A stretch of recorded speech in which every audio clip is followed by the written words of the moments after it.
So, first of all, I want to say thank you for this interview. In your past, you played electric guitar. So, what fascinates you mostly about playing the lute compared to other string instruments? When I had a very long trajectory in music. My mother was an opera singer, my father was a music critic. So I started with piano, and then I played violin for many years, and then as a teenager I rebelled and taught myself electric guitar, and a friend of our family suggested I study classical guitar to improve my electric guitar technique. It's a very smart idea of his. And my guitar teacher for classical guitar gave me transcriptions of Renaissance lute pieces. And I loved those pieces.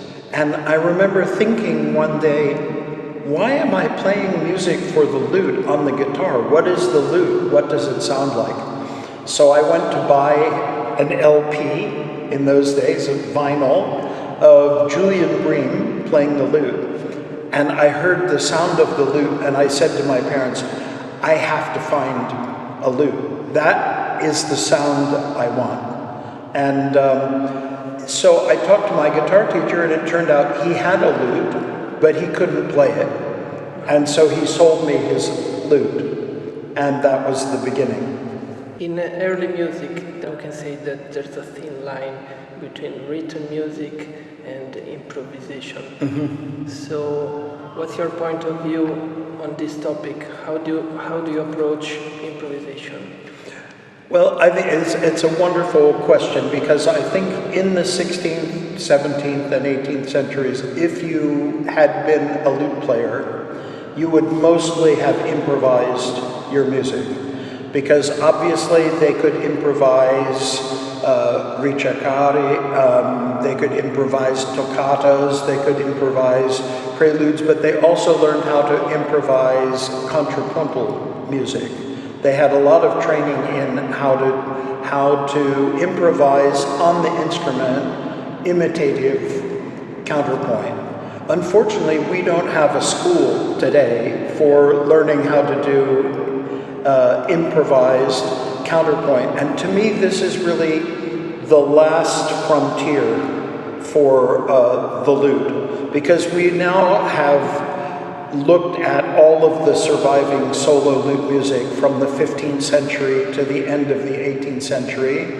And of course, I love playing that repertoire, but I think to really experience what a lute player in the Renaissance would have done, we have to start being willing to improvise. But so far today, the only person who really improvises in that style is Bor Zuljan, the brilliant Slovenian lutenist, who has really worked a lot about how to improvise counterpoint. It's a project for me for the future. I want to try to learn how to improvise counterpoint on the lute. I'm fascinated by this topic.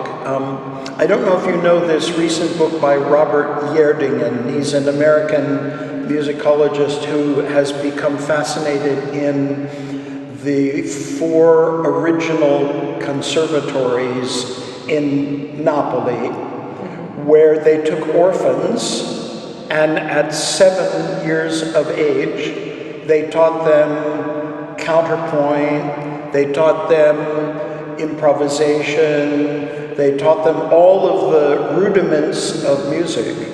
And so by the time these children were 10, 12 years old, they could already improvise fugues at the keyboard. I mean, this is a level of musicianship we don't have in master's students at conservatories today. But I think the thing is, we have to establish or rediscover the system they used for teaching that.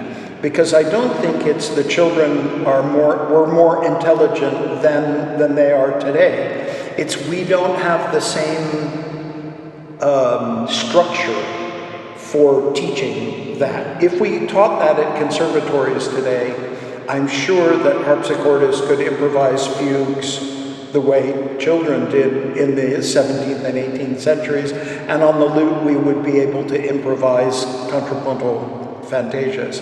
Because I think a lot of people think that improvisation in early music is you add some ornamentation, or you improvise a little prelude at the beginning of a piece, and then you play the compositions of Francesco da Milano or Dowland or whoever. But I think at the time they were improvising their music. Do you think that playing by heart can help to develop improvisation? I suppose it probably can. I think that playing, obviously if you're improvising, you're not reading music, so that's in a different part of the brain. Personally, I have difficulty memorizing compositions because in the middle of the piece I suddenly use a different finger and then I'm lost. So I've never been good with memory. But I think for improvisation, I think playing from memory is very important. Do you have a daily routine when you practice lute?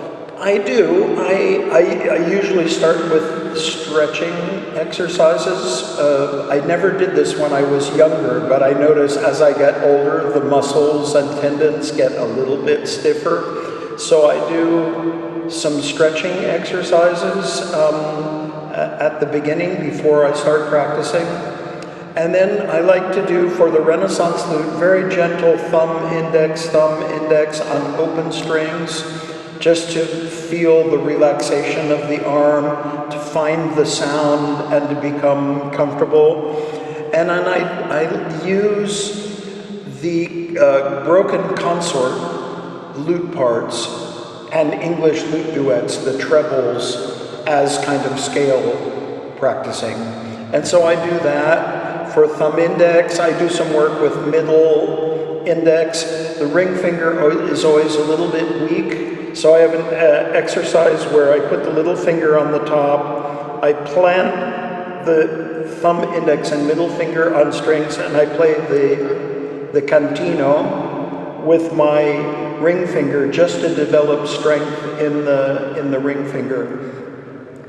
And then I practice the most difficult parts of pieces in a program I'm playing. I rarely play all the way through pieces because I need to concentrate on the difficult moments. So I often practice 3 notes or 5 notes or 2 bars. I can never get students to do that because they want to play the music from the beginning to the end. And I say, if you have 3 difficult spots in a 3-minute piece, you play the 3-minute piece 5 times, you've spent 15 minutes. You have spent less than 15 seconds on each of the difficult moments. If you took your 15 minutes of practice and concentrated that on the problem spots, you would improve much more quickly. But I cannot convince my students to do that. What do you look for in a good performer?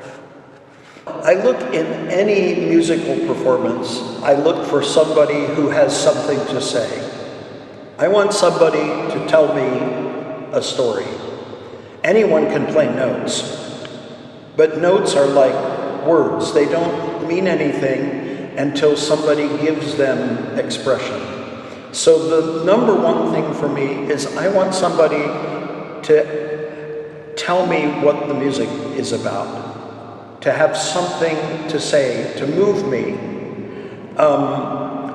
Obviously, it's useful if you have good technique because then you have more ability, more capacity to be able to express what you want to express. But communication is the first thing for me. And secondly, I need to have the feeling that the performers understand the music they're performing. I had a teacher in Basel when I was a student who said, never play a note you do not understand. Now, when you hear that, you say, okay, never play a note you don't understand. Well, wait a second. Do I really understand why every note in a piece is there?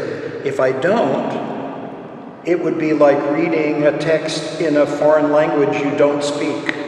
You could try to speak the syllables, but it won't mean anything. So a performance where I have the feeling the performers really understand the music and are helping me to understand the music, that's what I'm looking